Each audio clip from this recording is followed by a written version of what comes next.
China भी चाहता है कि खित्ते में अमन हो, कतर भी चाहता है खित्ते में अमन हो, लेकिन जो कतर एग्रीमेंट है उस पर कोई जो है उस पर अमल दरामद नहीं होता। कतर में जाते हैं, एग्रीमेंट होता है, लेकिन उसके बावजूद जो है पाकिस्तान लाशें उठाता है। पाकिस्तान बार बार ये शिकायत करता है, शवाहिद फराहम करता है, डोजियर देता है कि अफगानिस्तान की सरजमीन को रोका जाए पाकिस्तान के खिलाफ इस्तेमाल होने से, लेकिन नहीं रोका जा सकता।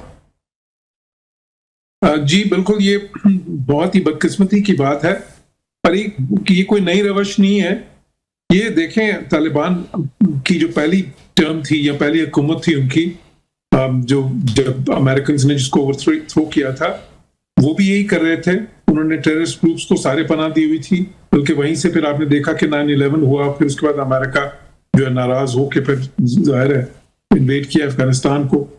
अभी भी जब ये इस बार भी जब ये पावर में आए हैं, उससे पहले बहुत सी कमिटमेंट्स किए थे, बहुत से वादे किए थे कि नहीं अब हम बदल गए हैं, ये तालिबान 2.0 जो है ये मुख्तलिफ हैं, और ये बहुत से अंदाजे लगाए गए थे जी।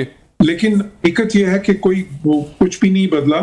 वही उसी तरह अफगानिस्तान में अभी भी बहुत सारे जो टेररिस्ट ग्रुप्स हैं, बहुत सारी दहशतगर्द तंजीमें जो हैं, वहां पे उनको पूरी स्पेस है, बल्कि सपोर्ट है, पूरी फ्रीडम है वहां से ऑपरेट करने की। और जितने भी वादे वो उन्होंने किए हैं उसे पाकिस्तान से नहीं किए, बायलैटरली, ये रीजनली भी किए, बेशक वो चाइना हो, रशिया हो, ईरान हो, इन सब मुल्कों से। अभी देखें एक ट्रायलैटरल मीटिंग हुई थी चाइना में, जहां उनके फॉरेन मिनिस्टर आए थे ईरान के जो है, और वहां पे तो बहुत ही सीरियस किस्म की वादे भी किए गए और आगे के प्लान बनाए गए, बहुत सारे इक्तिसादी, और उसके बाद ये सारी चीजें हम देख रहे हैं। असल में आपने जिस चीज की तरफ इशारा किया वो ठीक है कि देखिए उनकी एक वॉर इकॉनमी बन चुकी है बहुत अरसे से अफगानिस्तान में, और ये वॉर इकॉनमी जो सी है उसमें उनको सूट करता है कि कुछ ना कुछ कॉन्फ्लिक्ट चलता रहे जो है। और ये टेररिस्ट जो तंजीमें हैं, पहले भी देखें अलकायदा उनको उस वक्त भी जब पहले थे वो उनको बहुत ज्यादा फंडिंग करते थे। अभी भी ये जो है ना उनकी एक वॉर इकॉनमी चल रही है, ये दहशतगर्द तंजीमें जो है उनसे कई किस्म की उनको फंडिंग मिलती है, फिर वो उनको सपोर्ट करते हैं। अब हिंदुस्तान जिस तरह इसमें पड़ा है, तो हिंदुस्तान तो बहुत अरसे से ये हम सबको मालूम है कि वो हिंदुस्तान जो है वो फंडिंग भी करते हैं, वो इंटेलिजेंस सपोर्ट भी देते हैं, वो असलहे की सपोर्ट भी देते हैं इन सारी तंजीमों को। इसलिए आपने देखा कि वो हिंदुस्तान अब दोबारा से कितना नजदीक होना शुरू हो गया अफगानिस्तान के। तो ये अब इसमें जो है ना, लेकिन जो हकीकत है वो ये है कि इसकी कोई आसान, इसका कोई हल नहीं है, ना ही कोई ऐसी सिल्वर बुलेट जिसको कहते हैं ना अंग्रेजी में कि आप एक ही बार कोई ऐसी चीज कर लें। जिस तरह कुछ दिन पहले एक मैं इंटरव्यू में था तो एक डिफेंस एनालिस्ट ने कहा कि जिस बार हम एक ही बार इसको खत्म कर लेंगे इस मसले को, जो है ना काइनेटिक ऑपरेशंस के जरिए, लेकिन मैंने कहा कि ये हो नहीं सकता। ये अनफॉर्चुनेटली जो है ना, ये फाइट और टॉक जो है पहले भी होता रहा है और ये आगे भी इसी तरह होगा अनफॉर्चुनेटली। सिर्फ ये है कि पाकिस्तान उनके लिए कॉस्ट बढ़ाना शुरू कर देगा। ये जो दहशतगर्दी वो करवा रहे हैं उसका हम कॉस्ट बढ़ाते जाएंगे तो उससे फर्क पड़ेगा, क्योंकि देखिए हमारे पास जो लेवरेजेस हैं उसमें ये काइनेटिक ऑपरेशन जो है ये बहुत अहम एक लेवरेज है, लेकिन उसके अलावा भी बहुत सी हैं। इक्तिसादी लेवरेज है, ट्रांजिट ट्रेड जो है पाकिस्तान उनको फराहम करता है, बल्कि उनके लिए पूरी दुनिया से जो ट्रेड करने का सबसे आसान रास्ता है वो पाकिस्तान से है। ईरान के थ्रू तो देखें वहां पे तो सैंक्शंस लगी हैं, बाकी जो सेंट्रल एशियन ममालिक हैं उनसे भी उस तरह की कोई राउट नहीं बनता जितना आसान और जितना इकोनॉमिकल राउट उनका पाकिस्तान से बनता है। तो इसके अलावा फिर देखें पाकिस्तान का जो डिप्लोमेटिक क्लाउट है इस वक्त दुनिया में, देखिए Pakistan United nation security council का मेंबर है इस वक्त, और वहां पे जो इस वक्त कई ऐसी सैंक्शंस कमिटीज हैं जो तालिबान से भी मुतालिक है, पाकिस्तान उनको क्लियर कर रहा है इस वक्त। तो पाकिस्तान अगर चाहे तो वहां पे उनके लिए बहुत ज्यादा मुश्किलात खड़ी कर सकता है।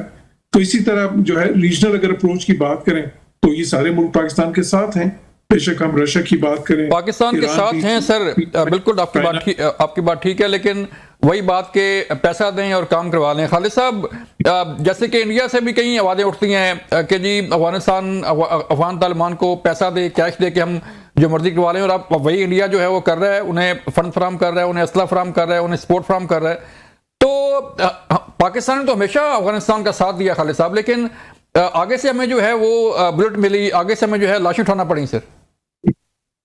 रोहित साहब बहुत शुक्रिया, और मैं आपके व्यूअर्स को अपनी एक इमोशनल कनेक्शन बताता चलूं कि जब मैं यंग ऑफिसर था 80s में, जी, तो पहली ड्यूटी मेरी जो लगी थी वो पेशावर बेस पर लगी थी, एज अ फाइटर स्क्वाड में जो पोस्टिंग हुई थी। तो वहां पर उस वक्त ये जो महाजरीन थे, ये अफगानिस्तान से नए नए आए थे, हमारे इलाके में टेंटों में रहते थे।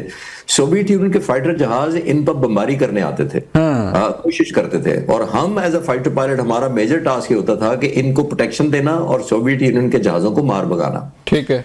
और ये उस वक्त हम बात कर रहा हूं, मैं ये कह रहा हूं कि हमने अपनी जमीन दी, हमने अपनी एयरफोर्स डेडिकेट की वेस्टर्न बॉर्डर पर, कि हम इनके बाद में हमारे बाकी जहाजों ने, हमने 9 सोवियत यूनियन के जहाज तबाह किए, एक हैरेसमेंट पैदा करने के लिए, एक डेटरेंस पैदा करने के लिए सोवियत जहाजों के लिए, कि अगर वो आप यहां आएंगे तो हम आपको ये हिट बैक करेंगे।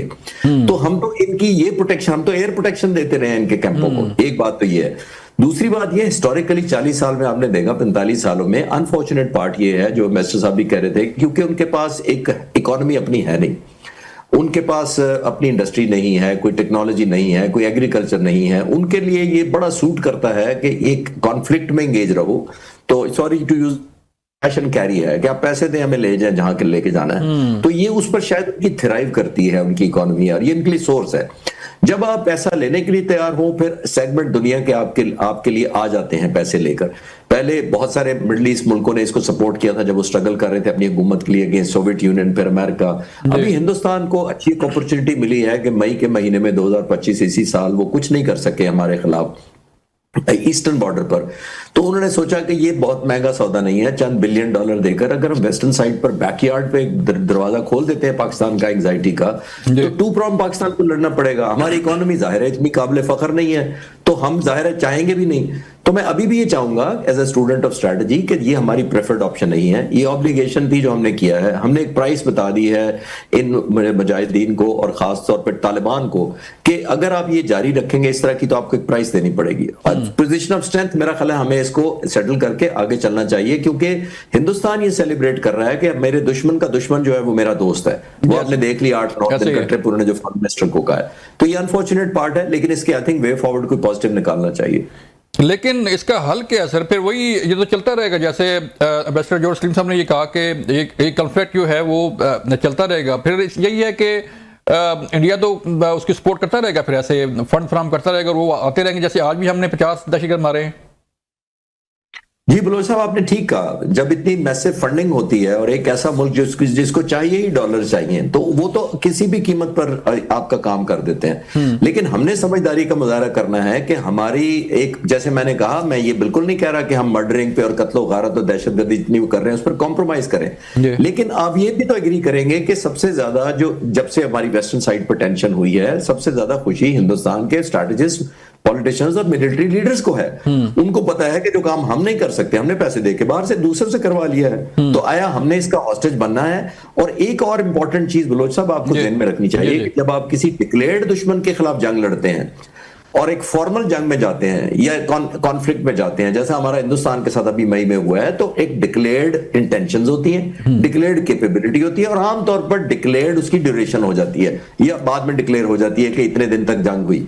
उसके बाद लोग अपने अपने यूनिट में चले जाते हैं। जो गुरिल्ला वॉरफेयर होती है और ये जिससे कि टेररिज्म की वॉर होती है, इसके अंदर देखिए ना ड्यूरेशन डिसाइडेड होती है कि कितने साल चलेगी, ना चॉइस ऑफ वेपन्स आपका होता है कि आपने कैसे करेंगे क्योंकि दुश्मन ने आपके खिलाफ कौन सा इस्तेमाल कर रहा है, ना टाइमिंग आपकी मर्जी की होती है, और सबसे इंपॉर्टेंट टारगेटिंग स्ट्रैटेजी दुश्मन की या टेररिस्ट की अपनी होती है। तो आया हमारी इकोनॉमी प्लस मिलिट्री इतनी पावरफुल है कि हम सस्टेन्ड कई सालों तक लड़ सकें, जबकि हिंदुस्तान ये चाहेगा कि हम यही करें और इसी में एंगेज रहें ताकि एम्ब्रॉयल रहें। और वो सो कॉल्ड जो उनके चीफ ऑफ डिफेंस साहब कह रहे हैं कि हम ऑपरेशन सिंदूर लॉन्च करेंगे, तो ऑपरेशन सिंदूर के लिए वो एनवायरमेंट चाहते हैं कि पाकिस्तान की आर्म फोर्सेस स्ट्रेच हो जाएं दोनों तरफ, इकोनॉमी जाहिर ड्रेन हो इनकी दोनों तरफ, और जाहिर है इसका हम भरपूर किसी वक्त भी फायदा उठा लें।